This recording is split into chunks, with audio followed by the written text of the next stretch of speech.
documentary. All right, what's up, everybody? It is Dylan King with Homebuyer Louisiana, and we have one of our partners here, John Cardinale. Cardinale, I got it right that time. You had purchased the Abbey, is the most recent property you got from Homebuyer, correct? Yeah. That's the one? Okay. Yeah, so I just want to kind of go over your experience with it. Going into this one, did you have like a planned exit strategy, like you knew it was going to be a flip, or you knew it was going to be a rental? Yeah. You knew? Yeah, my thing is long-term rentals. Okay. So from the start, like it was a planned BRRRR. So we used a hard money loan, went in, did a renovation, did a cash out refinance on the back end, and so I added it to my long-term rental portfolio. Okay, cool. And that was your actual exit. That was the exit actually plan from the start. Not everything went exactly to plan, but that was the plan. It turned out okay. Interesting. I'm so interested because a lot of times when we talk, and we're going to dive deeper into it, but a lot of times when I talk to everybody, because I went hard money on my flip, so I'm really interested to hear what you have to say coming up, because that's one thing I feel like people don't really love using. So I'm interested, very interested now. Let's see. What number rental was this for you? This was this put me at 35 units. Okay. Yeah. Cool. So last year I picked up 3 duplexes total. Okay. Wow. In 2025.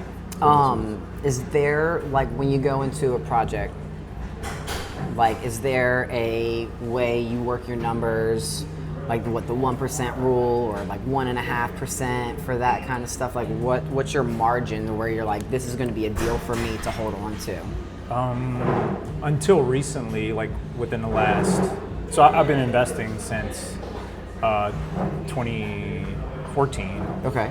Bought my property and I moved in it. So I've been house hacking since 2014. Okay. So used to be 1% rule, but when the insurance crisis started after the hurricanes of 2021, that went out the door. So now it's pretty much 1.5%. And so one of my goals is to look at more duplexes in that 1.5%, or I said duplexes, but multifamily. I'm not really looking to add single family properties to my portfolio, just out of principle. But so multis in the 1.5 to 2% range is kind of what I would. Can you explain for like anybody who like might watch this video not really understand what that like 1.5 to 2% rule means when you're running your numbers? So when you're looking at a property, if the property can generate rent in the amount of 1.5% of the total cost you have in the project. Okay. Like your total all-in, your purchase, your all-in your cost, reno. or your all-in purchase. Exactly. Okay. Gotcha. Okay. Yeah. Were you satisfied with the outcome of this property? Like, do you feel like, what was the turnaround time from the time you acquired it to being able to at least list it for tenants? So. Well, there's a few different ways I need to answer that question. One of my parameters in my buy box as of 18 months ago is to look for these properties like this one where one of the units is already generating rent from day one. Okay. So that relieves a lot of pressure when you're in a hard money loan. So you like to have a tenant in one of the units even when you acquire it. Okay. Yeah, like this one from day one, it was generating $1,300 from the tenant that was there already. So her side didn't need any renovations. Yeah, she's living in it. Just we came across a few little things that we addressed. Yeah. And putting the best foot forward, we were like, let's do this for you right away. So we just threw it in the renovation budget. But essentially, I'm making $1,300 off of her unit from day one. Yeah. So I kind of lost my train of thought. Your question was, like, if we're like if you were satisfied with that outcome, yes, and like how quickly you were able to like get someone on the other side, I guess. With the quickness from day one, I've got one unit up. The turnaround on the renovation turned out to be about 90 days. Okay. It was quick. Yeah. At the time, last year, but I've had an all-star contractor for a good while now. who I've since lost. He's self-deported back to Mexico. Okay. And so I'm kind of in flux right now with who I'm going to be using next to go around. In terms of how the project came out, cash flow wise, it's actually losing money at the moment. I have 2 negative cash flow properties in my portfolio right now. This is one. It's out of, $200. would you say 36? Is that what you said? You're at 36 units. 36 units. Yeah. So you have 2 right now that are that are slightly negative. This one's negative by 200, and that's because the current tenant was stuck at a rate that I didn't want to go in and raise it. Yeah, like immediately. Also, I don't know if you remember this particular property, the layout. It had that weird room right in the front. Yeah. Turns out the only way to do the renovation was to give the current tenant, who's already at borderline cheap rent, that room. So she rented a 1-bedroom for $1,300. And now she's got a 2-bath rent unit for $1,300. Yeah, she's sitting pretty right now. She really is. The back unit ended up renting for I think $1,350. Okay. So I think once I can correct that issue, it'll be decent enough to hold on to. Yeah. Do you? I didn't foresee that, so that was something that caught me off guard. Because you were planning on having that on the other side, and I was. Right. So that's kind of like square footage right now for me. That's not generating any rent. Yeah. Do you to problem solve that? Are you building like a relationship with this tenant to where you'll have that? I am. Have that rapport to be like, look, we're gonna raise to this, or will you say like, market-wise, I could raise to this, but like, what's feasible for you? Like, we're gonna work together. We're gonna work together. I'm gonna see what she's comfortable with. I'm gonna let her know plenty enough time in advance. Not too much, but just reasonable. But the skinny is that she rented a 1-bedroom, 1-bath. At a price, and now with street parking. Yeah. And now she has an off-street parking spot. Oh, nice. She has an extra bed. Man, she was like, "It's too bad this couldn't happen sooner." It's just like it's the only reasonable thing to do. Because you can't let that go forever. But also, if she's a good tenant, you want to like work on the in between. That way, you don't lose a good long-term tenant. Of course. So we'll see how to work that out. That'll be in July, so I got some time to figure that out yet. And I mean, you have like all the backup numbers, So we'll just see what the market's going for. Right. We'll try to find a number that works good for both parties. Yeah. Back to the results of the project, though, the BRRRR, I'm interested in your numbers, if you don't mind sharing some of that. Yeah, so we refinanced at the end of it, and turns out the project paid us approximately $20,000. Okay. So we were able to walk away from it with $20,400. Okay. Would you acquire this property for? What was your offer on the property? Do you remember? $162. $162. And all in, I guess, with the acquisition and your reno, where'd you get? $54,000. So you put 54 into it? Yes. Okay. So then you were able to refinance and pull out your original cash plus about 20. It appraised at $350. Okay. And so I had to decide whether I was going to be at 75% LTV, 70 or 65. Right. And my current situation at the time, I just decided to go 75%. I usually try to keep it low and only pay, take out money from these deals thoughtfully. Yeah, because you want to leave some of the equity in there. Yeah, I don't want to be in a bad equity position ever. Yeah. Because some people will take as much as they can pull to put forward. And at 75%, that's higher than what I would normally do. But circumstances were such at the time that it was the best thing to do. Yeah, you were like, it's either I leave that in there and you can't change the rent. But since you can't change the rent, you might as well pull. I had some other things I needed to do with extra cash. And so that's pretty much in essence why I decided to take a little bit more, but that also hurts the cash flow wise. You end up with a slightly bigger note. Yeah. So. Yeah.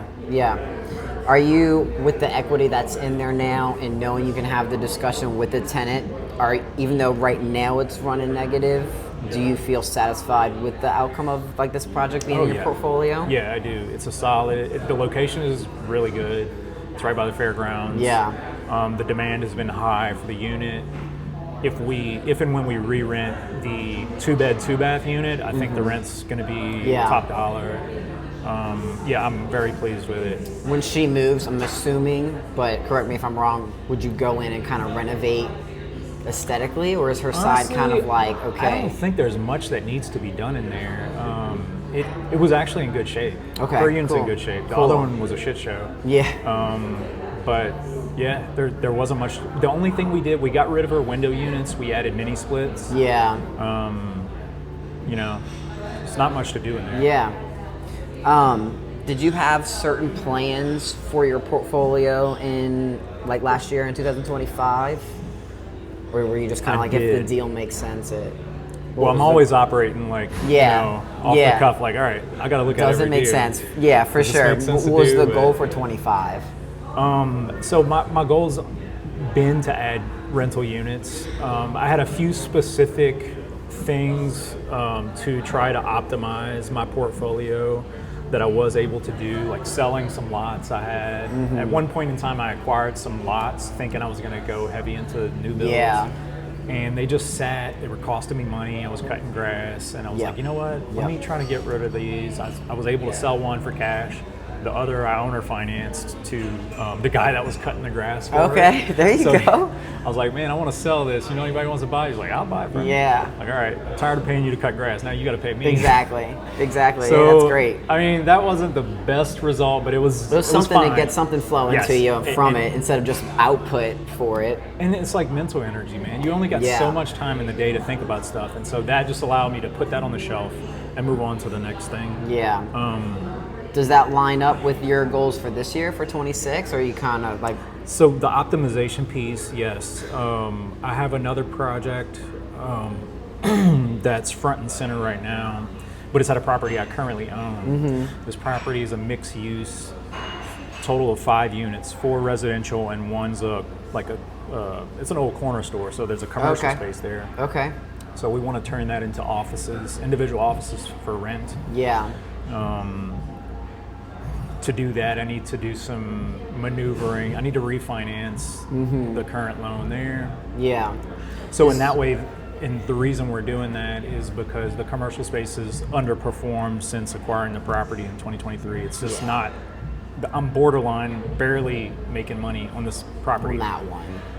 But after we do the offices and get them rented, it should be well over the top. It should be so essentially be like, you're planning to do kind of like a rent by room kind of situation for the offices. We have a prototype already. We have another property where we do this at, and it works. It's really good. Yeah, I hear that, like those little mini suites and stuff like that, because everybody gets like to make that space their own. Of course. You know, and it's multiple rents for you in one space. That's right. That's not your only commercial space, and you have like another one that's kind of similar. Yeah. Okay. So there's an 11-unit commercial office property that we acquired in I think it was 2024 with some partners, and it's doing really well. It's rented to medical professionals, therapists specifically.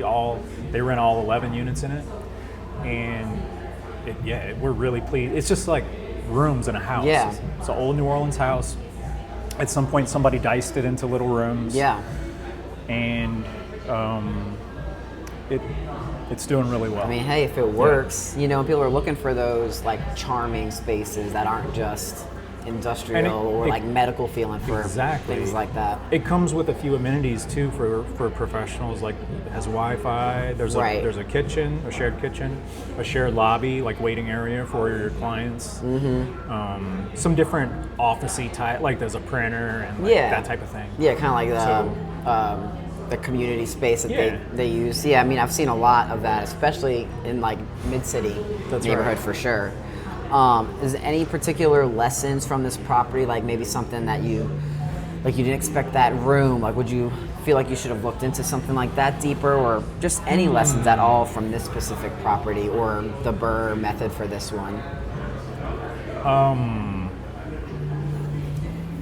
I guess the thing the things that caught me off guard were what I had told you earlier about the cash flow situation, and underestimating the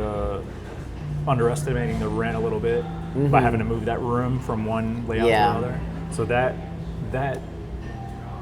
kind of threw me for a loop. Yeah. But not the end of the world. You know? Maybe like I would say something like that for someone like me. Like if it would be my first rental, you know, I'd be like, what the hell just happened? But you with like the flow you probably have from all your other. In the end, it's just $200, right? Yeah. Like you're gonna spend $200 next week. And you're at a in an restaurant. equity position too. Yeah, and I'm at it. So that's, you just got to take it all in stride. Yeah. You know? Yeah. So I guess the lesson learned is maybe negotiate harder with Steve and John. Underwrite harder. With that, I usually like to end on like, because I know we have like a full team, right? Like at Home Buyers. Yeah. So like we have systems, and our systems are only improving. But like, is there anything on your end, as like say our partners, our customers, you know, our clients, you know, whatever you want to, you know, resonate with, but is there a pro that you appreciate about doing deals specifically with home buyers, like our ARVs, our reports, or? Yeah, I would say definitely. The ARV was excellent. I mean, this is the first deal I've done with Home Buyer Louisiana. Okay. I've looked at quite a few. Okay. And so I was happy to have done it. Yeah. And I was a little bit skeptical of the ARV at first, but man, it was pretty on point. Do you remember what it was projected to? It was like 325, I think. And what'd you end up getting? And it appraised 350. 350. Now, that's I great. mean, of course, we had to sell the property. Probably not going to sell for 350 in this market, but you know what? It's the for your appraisal's BRRRR different. though. You just need that appraisal number. That's right. So that's great. That's right. awesome. That's like makes me feel optimistic too. I don't want y'all raising the ARVs though. No, Stay we're conservative. Yeah, we do. We play on the conservative side because we just want people to like be able to trust our numbers. That way, you open that email from us and like you pretty much know, like if that's something that you're even going to be interested in, you don't have to sweat over the numbers. Exactly, it's got to be so accurate. we take time on that. It's got to be accurate, and like now I'm a repeat customer. Yeah. I'll be. Well, look, I'm telling you, I saw one really close to the fairgrounds. You know, I might shut this camera off and like give you a little sneak peek of some of the pictures. So, all right, let's roll. But I really appreciate you giving me the time and running through these numbers and just the information, because like I know, guy I talked to previously, he only flipped. You know, he's just starting to hold. Yeah. You know, and then a lot of people either have private money or like they use their own e-locks and stuff. Is there a reason why at this point that you pick hard money over going another route? Well, that's a good question. I guess I have a HELOC, and I have used it in the past to do the same thing. Right now, the last 3 projects I've used a company called Dominion Finance. I've had a really good, easy time with them. Okay.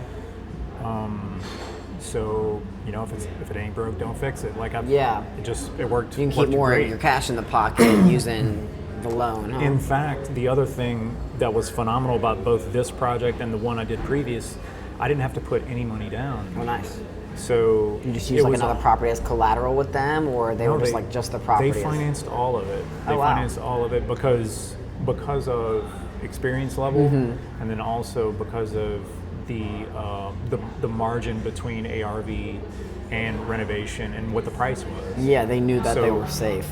It was a great deal, and so if a great deal gets underwritten, then they're showing up to pay for it. For 100 of it. Yeah, that's great. They're going to fund it. That's good to know. Good to know. I'm happy to give you. Yeah, I will definitely take that information. Yeah. But yeah, thank you again for your time. I'm going to shut this camera off. All right, bro.